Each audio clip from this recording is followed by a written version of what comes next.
Pre, aminin na natin. Sawa ka na sa kabaligtaran. Ikaw lagi ang naghahabol. Ikaw ang laging nag-a-adjust. Ikaw ang laging nag-e-effort. Tapos sa huli, friend zone o ghosting lang pala ang kapalit. Pero paano kung baliktarin natin? Paano kung ikaw naman ang gustuhin, ang lapitan, ang piliin?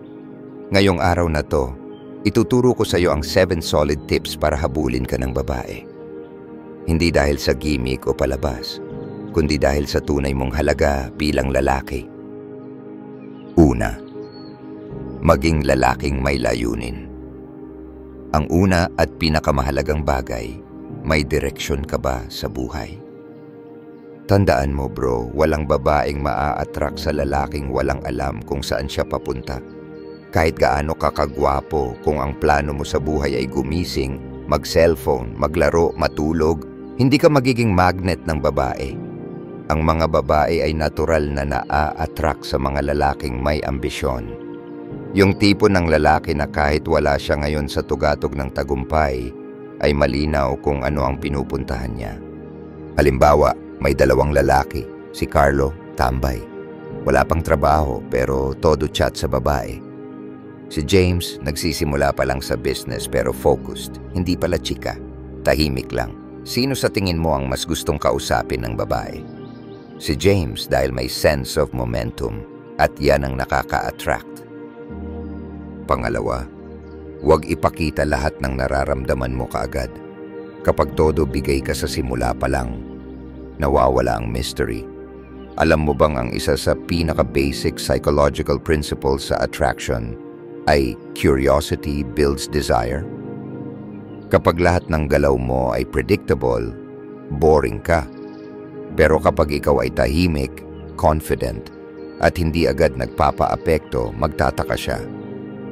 Anong meron sa lalaking ito?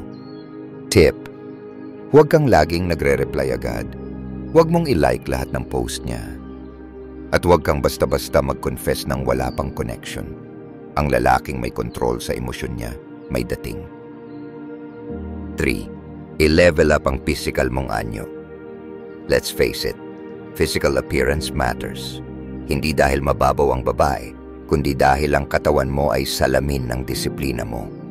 Hindi mo kailangan maging bodybuilder, pero kailangang halata na inaalagaan mo ang sarili mo. Maayos ang gupit, malinis manamit, confident ang tindig.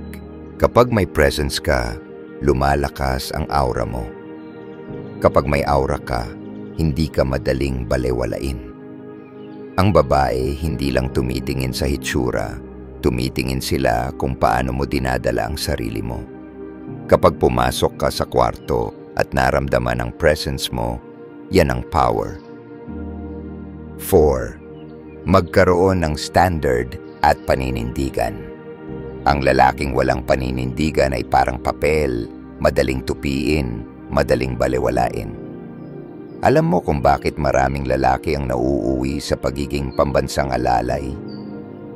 Kasi lahat ng gusto ng babae, sinasabi nilang okay lang. Kapag hindi mo kayang tumanggi, kapag lagi mong inuuna ang kanya bago ang sarili mo, nawawala ang respeto niya.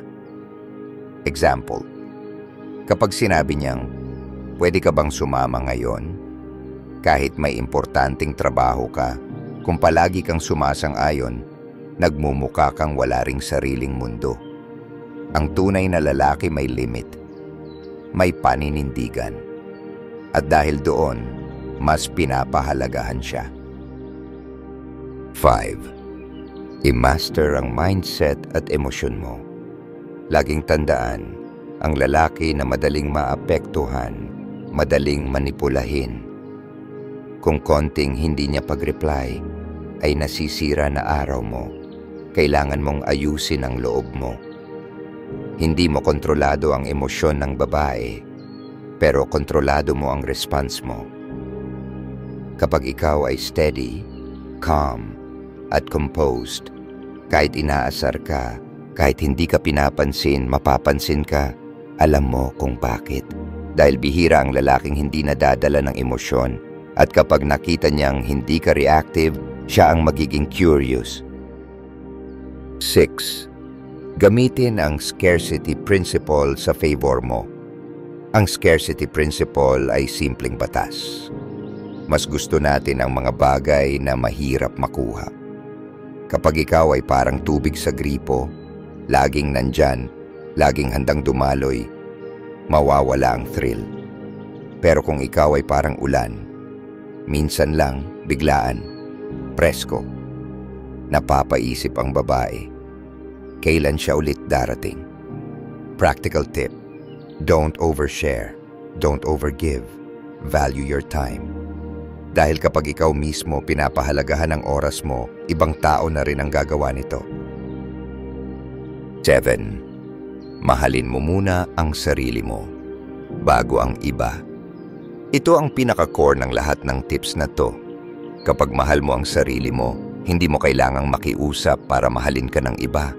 Hindi mo kailangang bumili ng regalo para mapansin ka. Hindi mo kailangang i-post lahat ng ginagawa mo para lang magmukhang worthy. Ang self-love ay hindi kayabangan. Ito ay pagkilala sa sarili mong halaga. Kapag alam mong buo ka, hindi ka madaling masira kahit sino pa ang umalis. Kapag buo ka, hindi mo hinahanap ang kulang, ikaw mismo ang nagiging sagot. Ang tunay na attractive na lalaki ay hindi palaging gwapo. Siya ang lalaking may layunin, may disiplina, may paninindigan. Hindi naghahabol ng babae dahil abala siya sa pagbuo ng sarili niya. At dahil buo siya, sila na ang humahabol sa kanya. Kung gusto mong maging lalaking hinahabol, simulan mong itayo ang sarili mong halaga. Hindi ito overnight process, pero bawat hakbang, bawat disiplina, bawat desisyon, yan ang bumubuo sa high value man. Kung nagustuhan mo ang video na ito, mag-like at mag-subscribe sa Pinoy Stoicism at share mo sa tropa mong kailangan marinig ito. Comment mo sa baba kung alin sa 7 tips ang pinaka-nakarelate ka. Dahil tandaan mo bro, kapag ikaw ang prize, hindi mo kailangang manghabol.